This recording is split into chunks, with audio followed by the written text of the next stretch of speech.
सर्वप्रथम मी पक्षाची म्हणजे पक्षाने घेतलेला जो निर्णय आहे, तो मी फॉलो करत आली आहे गेले 15 ते 20 वर्ष.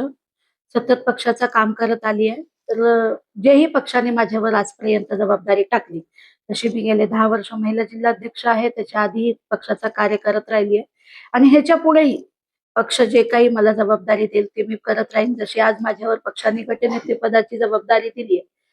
जे त्यांचे आदेश आहेत ते मी फॉलो करत आहे आणि जे काही त्यांची नाराजगी जी काही असेल, त्यांनी माझ्याशी मला भेटावं, आपण बसून ती नाराजगी त्यांची दूर करण्याचा नक्कीच प्रयत्न करू. मात्र समीना शेख यांनी सगळं मला याविषयी काही माहिती आता तुमची नाही. मला तर प्रामुख्याने हे पण माहिती नव्हतं की मी गटनेता होणार आहे. त्यांना कसं माहिती पडलं मला हे कळत नाही. मात्र त्यांनी 15 दिवसाचा वेळ दिलाय, त्यानंतर त्यांची भूमिका मांडणार आहे.